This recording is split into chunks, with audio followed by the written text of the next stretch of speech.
नमस्ते, ओम शांति। मेरे शरीर का नाम सोनू गुप्ता है और मैं ज्ञान में पिछले 2 साल से हूँ।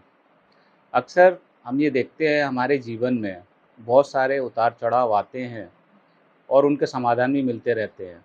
और ये हमें देखते हैं कि बाबा की मदद से उन सभी समस्याओं का समाधान मिलता रहता है।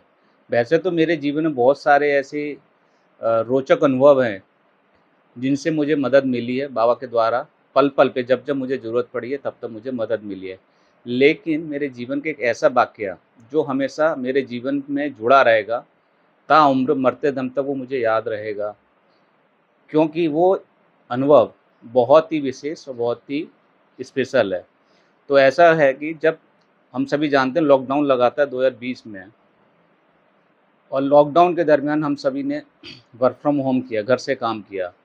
तो उस दरमियान जब हम घर से काम कर रहे थे, घर में ऐसी व्यवस्थाएँ नहीं थी जैसी ऑफ़िसेज़ में होती हैं।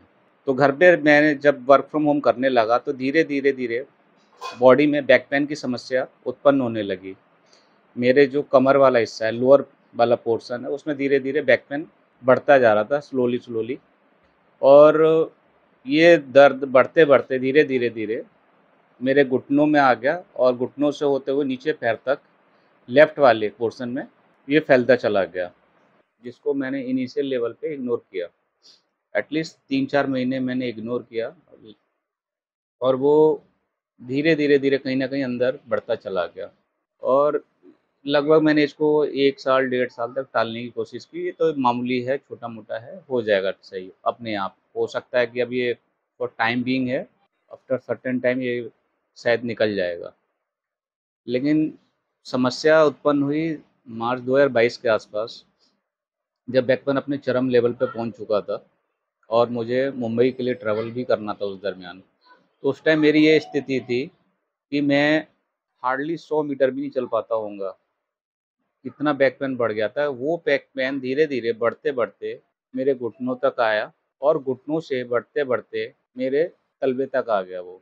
उसमें होता क्या है कि जो बैक पेन में जो नीचे कमर के नीचे का हिस्सा है, उसमें कोई एक नस होती है, कह सकते हैं कि वो दब गई या सप्रेस हो गई और वो नस धीरे-धीरे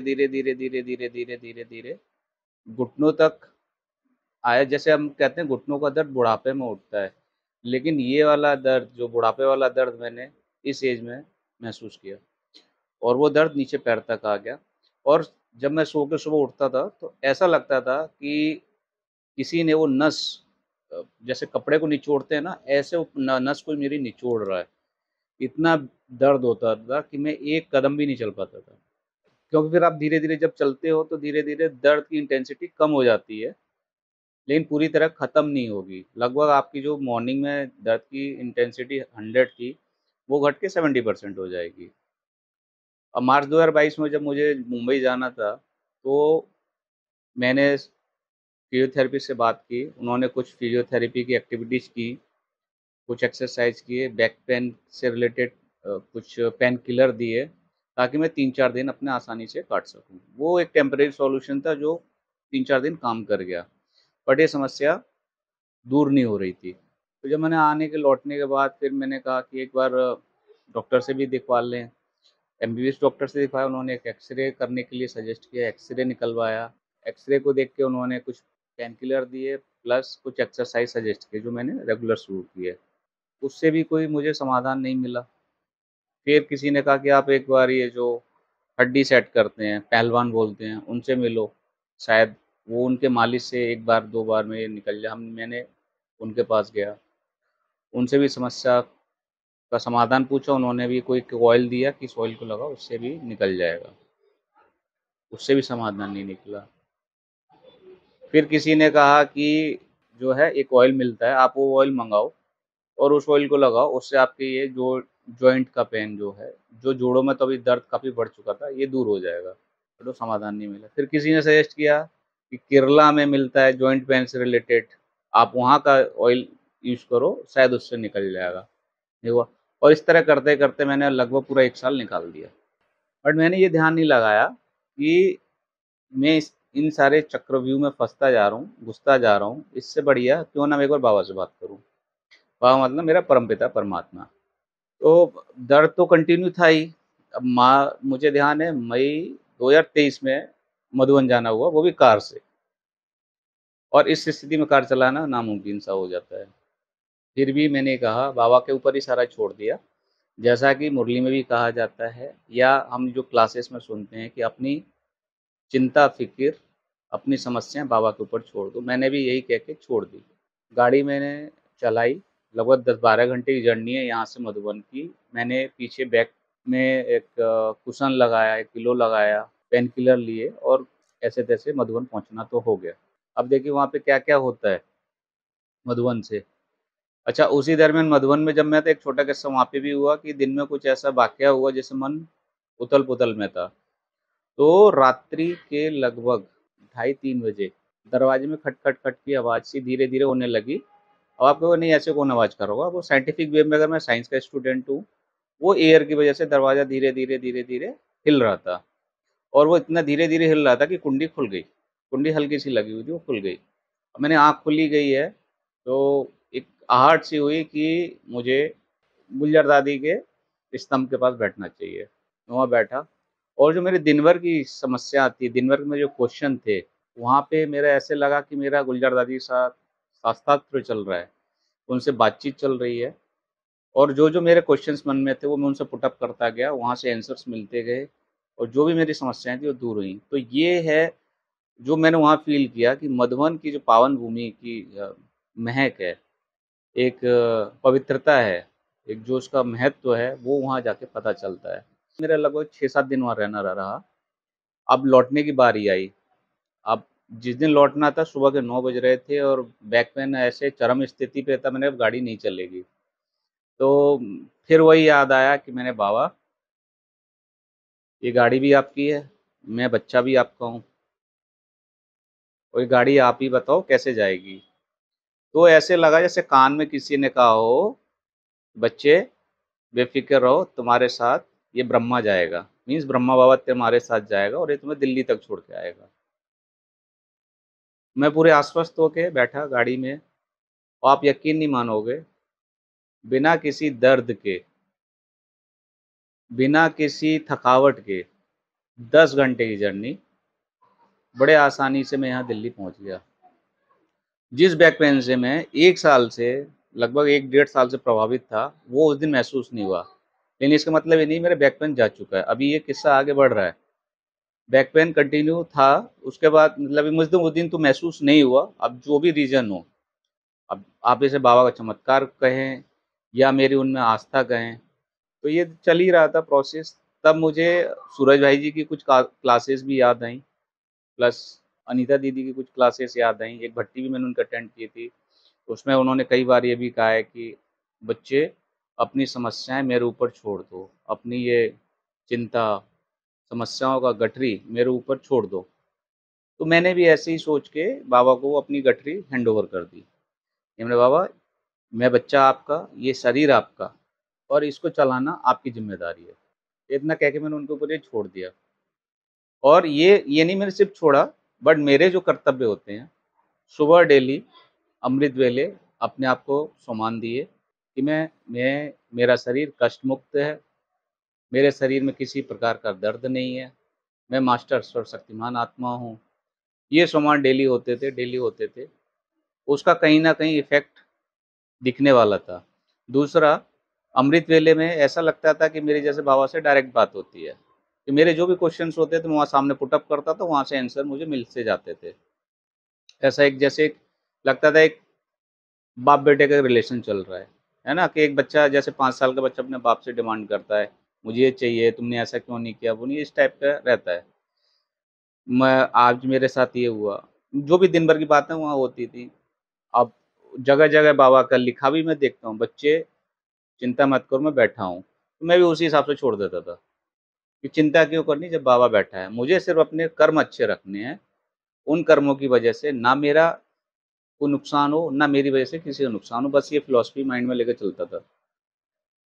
उसके बाद क्या हुआ, जुलाई 23 में मेरे को एक आदेश आया कंपनी की तरफ से ही कि अब आपको हर हफ़्ते मुंबई ट्रैवल करना है।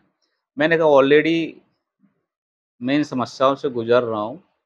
जैसे एक कहावत है ना कि खुजली में कोढ़ हो जाना, कि कोढ़ में खुजली हो जाना, ऐसी कहावत है। कोढ़ में खुजली हो जाना। तो ये तो वैसी हालत होगी, ऑलरेडी बैक पेन से गुजर रहा हूँ। तो जब आप फ्लाइट में बैठते हो, 2 ढाई घंटे की जर्नी है दिल्ली से मुंबई, 2 घंटे तो आपको फ्लाइट में स्टिक होके बैठना ही बैठना है। और ऐसी हालत हो जाती थी कि जब वहाँ से उतरो तो पैर ऐसे लगता था जाम कर दिया, किसी ने पैर में कुछ ईंटें बांध दी हो कि आप पैर उठा के चल रहे हो, बहुत भारी-भारी लग रहे हैं। तो मैंने बाबा से कहा, बाबा अभी तो जर्नी स्टार्ट हुई है और अभी ये पता नहीं जर्नी कितनी लंबी चलेगी, ये आप ही को देखना है। और इसी संकल्प के साथ मैं काम पे धीरे-धीरे लगा रहा, बट ये है कि मैं अपना अमृत वेले की जो प्रोसेस है वो मैंने नहीं छोड़ी। कहते हैं ना, किसी चीज़ के पीछे आप कंटिन्यू आप फॉलो करते रहते हो तो कभी न कभी तो पूर्ण होती है। तो जो भी मैंने मेडिकल ट्रीटमेंट्स वगैरह जितने ट्राई करने थे वो मैंने लिए। इसमें मैंने ये भी बताना भूल गया कि मैंने फिज़ियोथेरेपी के सेशंस लिए।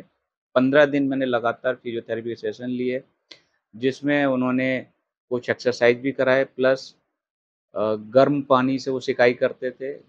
फिर आइस की सिकाई, ठंडे पानी की सिकाई, प्लस ये जो एक्सरसाइज़ हमने कंटिन्यू करे।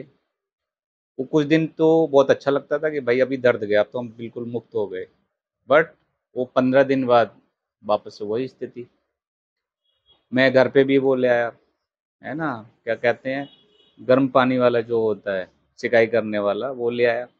उससे कम सिकाई भी करता था, प्लस ठंडे मतलब आइस पैक की भी सिकाई करता था। लोग जो मैंने डॉक्टर ने भी बोला कि आप इन दोनों की कंटिन्यू करो, कि एक बार गर्म से एक बार ठंडे से, एक बार गर्म से ठंडे से, उससे क्या है कि मसल्स का पेन धीरे-धीरे खिंचाव सही होता जाएगा आपका, आपका बैक पेन निकल जाएगा। ये सारी मैं प्रोसेस कर चुका हूँ, मतलब मैंने कोई भी चीज़ ऐसी नहीं थी जो नहीं की हो, कि कैसे भी ये बैक पेन मेरा खत्म हो जाए। ये अब देखिए 2020 से जो चीज़ उत्पन्न हुई, 6 महीने बाद इसका इफ़ेक्ट दिखा और 2023 में मैं आ गया। 23 के अभी मैं जुलाई में बैठा हूँ, दर्द यथावत है, उसमें कोई चेंज नहीं हो रहा है।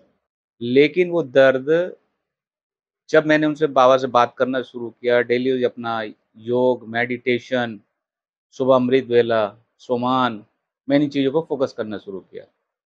मैंने सारे जंत्र-तंत्र जो अपना सकता था वो कर लिए थे, अब यही एक उपाय बचा था कि मुझे अपने परमपिता परमात्मा से ही डिमांड करनी। कहते हैं ना कि जब दवाओं का असर ना हो, तो भगवान ही याद आता है, वही हो रहा था यहाँ पे। बस से भगवान ही नज़र आ रहा था कि अब इसी से मदद मिलेगी।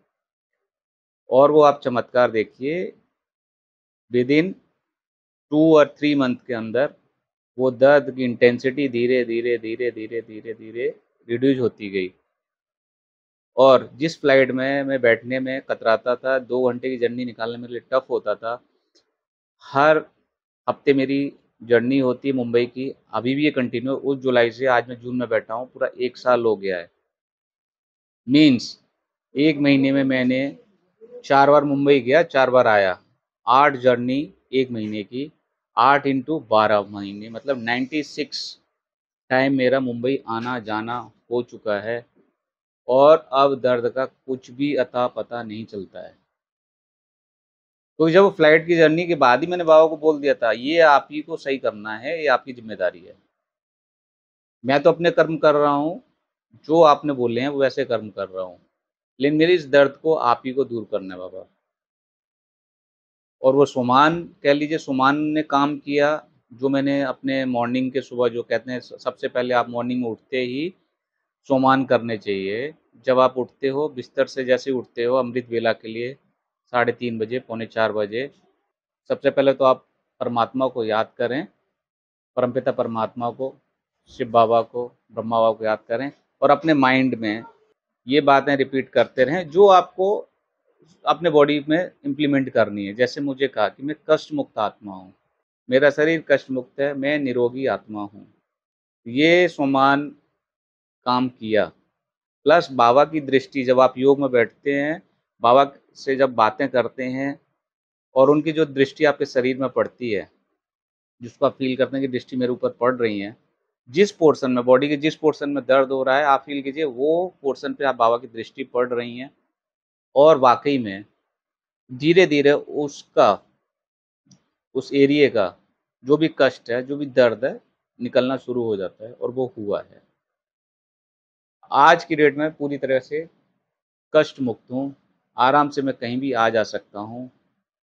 मैंने आपको बताया इतनी जर्नी में रेगुलर कर रहा हूँ, तो मैं समझता हूँ कि ये बाबा का चमत्कार भी है, प्लस योग, मेडिटेशन, सुमान, इन सब का भी इफ़ेक्ट है। एक और छोटा-सा वाक़या बताता हूँ, तो अब देखो बाबा से डेली कन्वर्सेशन कैसे होता है हमारा, कि जब भी हम छोटी-मोटी समस्या में घिरते हैं या मुझे लगता है कि मेरे साथ में कोई एक कंपेनियन चाहिए, तो हम ऐसे साथ में लेके चलते हैं बाबा को। चाहे वो मैं कार में बैठ रहा हूँ तो बोलूँगा आप मेरी बगल वाली सीट पे बैठ के मेरे साथ चल रहे हो, स्कूटी पे मेरे साथ बैठ के चल रहे हो, मेरे ऑफ़िस के डेस्क में आप मेरे साथ बैठ के चल रहे हो। कुछ भी छोटी-मोटी अगर कहीं पे मुझे गुस्सा आ रहा है तो वहाँ पे तुरंत उन्हें याद करता हूँ, भैया ये जो जिस समस्या से मुझे ये गुस्सा आ रहा है, इस समस्या को आप कंट्रोल करोगे, आपकी इस प्रॉब्लम है। अभी रिसेंट में शिव जयंती थी, तो शिव जयंती पे मुझे अ, यही शिव जयंती से रिलेटेड मुझे वीडियो रिकॉर्ड करने के लिए जाना था। तो मैं वीडियो रिकॉर्ड करने के लिए जा रहा था, स्कूटर से ही जा रहा था, बारिश हल्की-सी थी, तो मैं निकल गया, मैंने कहा अभी बारिश तो रुक जाएगी। और मैं बाबा को घर से बोल के निकला था कि ये आपकी ही काम से जा रहा हूँ और आप ही को ये देखना है कि मुझे सुरक्षित बिना भीगे हुए वहाँ तक पहुँचाना है। मैं हार्डली 2 मिनट आगे बढ़ाऊँगा, बारिश तेज़ हो गई। मैंने गाड़ी साइड में रोकी, मैंने बाबा से बोला क्या चाहते हो, आपकी रिकॉर्डिंग रोक दूँ मैं? मैंने मज़ाक में बोला या गुस्से में बोला? तो विदिन 3 मिनट के अंदर बारिश बिल्कुल ख़त्म और मैं आराम से अपने डेस्टिनेशन पहुँचा। प्रॉपर से मैंने पूरी रिकॉर्डिंग की और जहाँ पे ये फंक्शन होना था, क्योंकि वो ओपन एरिया में हो रहा था, ओपन एरिया में हो रहा था तो पानी से पूरी तरह भीग चुका था वो। वहाँ पे 12 ज्योतिर्लिंगों की व्यवस्था की गई थी जो ओपन में बनाए गए थे। तो एक तरीके से सबने यही कहा कि भगवान इस धरा पे अवतरित हो रहे हैं, शिव जयंती पे भगवान अवतरित होते हैं। उससे पहले उन्होंने स्वयं का श्रृंगार कर लिया बारिश के थ्रू। पूरी वो जगह पूरी तरह साफ-सुथरी धुल गई। तो बारिश एक तरीके से कह भी सकते हैं अच्छे पर्पज़ से हुई थी और जब प्रोग्राम शुरू होने वाला था 9 बजे, उससे पहले सारे उसके पहले ये कह सकते हैं कि जहाँ पे व्यवस्थाएँ व्यवस्थित होनी चाहिए, चीफ गेस्ट भी आ रहे हैं, एमएलएज़ आते हैं वहाँ पे, एमपीज़ आते हैं, लोकल जनता आती हैं, सारी व्यवस्थाएँ प्रॉपर वे से हो गईं। तो ये कह सकते हैं जब आप ऊपर वाले से कुछ भी माँगते हो, डिमांड करते हो और वो आपके फ़ेवर में है, लेकिन अच्छी चीज़ है, तो बाबा कभी आपका साथ नहीं छोड़ेंगे। तो मेरे ये 2 मीठे अनुभव हैं बाबा के साथ, ऐसे तो बहुत सारे अनुभव हैं। अभी मैं रिसेंट में मधुबनी जा रहा था, मधुबन में गया था अप्रैल में जब जा रहा था, तो जैसे मैं जिस फ़ील्ड्स में हूँ, वहाँ पे बिज़नेस का लेन-देन होता है, अ, डील्स होती हैं, क्लाइंट्स के थ्रू, क्लाइंट्स के से हम लोग डील्स करते हैं। तो मैं एक डील को काफ़ी टाइम से फ़ॉलो कर रहा था, लगभग डेढ़ 2 महीने हो चुके थे और वो कन्वर्ट नहीं हो रही थी। मैं थोड़ा-सा चिंतित भी था कि ये कब होगी ये डील कंप्लीट, और वो डील कंप्लीट होती है तो ऑब्वियस सी बात है कि मेरा एक जो हमारा मंथली टारगेट है वो कंप्लीट होता है।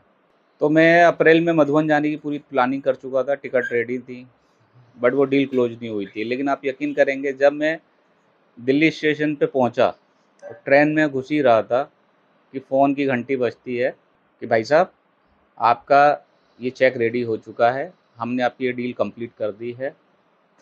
और उसके बाद आप कहोगे ना जो मेरे मन में एक थोड़ी-सी एक शंका थी कि मैं थोड़ा चिंतित मन से जाने की कोशिश कर रहा था, तो बाबा ने एक संदेश, एक आदेश दिया कि बच्चे अगर मेरे यहाँ आ रहे हो, तो बिना किसी संदेह के, बिना किसी टेंशन के आओ।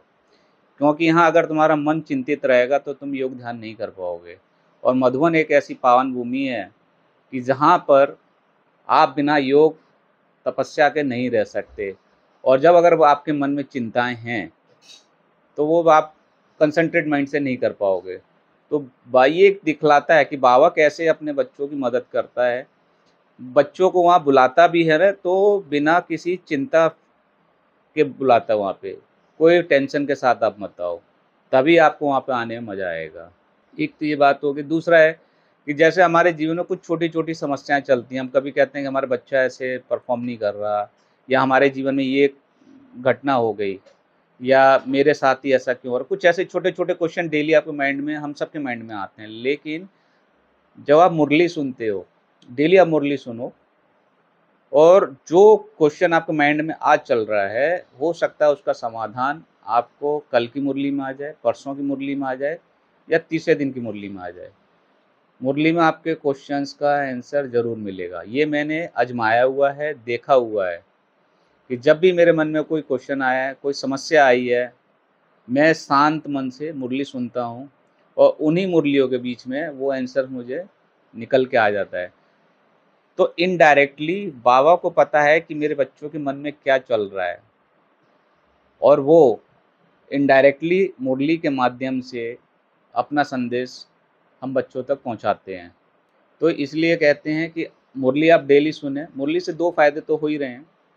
एक तो आपके सारे क्वेश्चन के आंसर मिलने प्लस हमें जीवन जीने का एक सही तरीका मिल रहा है कि हमें जीवन में क्या करना चाहिए, क्या नहीं करना चाहिए, किन चीज़ों से बचना चाहिए, किन चीज़ों को फॉलो करना चाहिए, क्या हमारे आध्यात्मिक विकास के लिए बहुत ज़रूरी हैं, वो सारी बातें हमें मुरली से मिलती हैं, जो आज के समाज में धीरे-धीरे कम होती जा रही हैं। लोग पैसों की भाग-दौड़ में या कह लीजिए अपने एक सुख-सुविधा की दौड़ में फँसते चले जा रहे हैं और फिर उस शांति की खोज में क्या करते हैं, हम हॉलिडे ट्रिप का प्लान करते हैं कि साल में 1 ट्रिप लगाते हैं, 5 दिन चलेंगे, शांति से 5 दिन घूम के आएँगे, शांति हो गई मन की, फिर वापस उसी भाग-दौड़ में लग जाते हैं।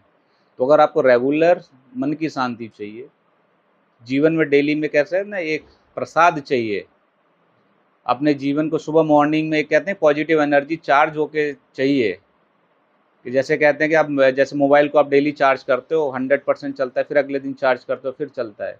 सिमिलरली अगर लाइफ को आपको डेली चार्ज करना है तो मुरली सुने।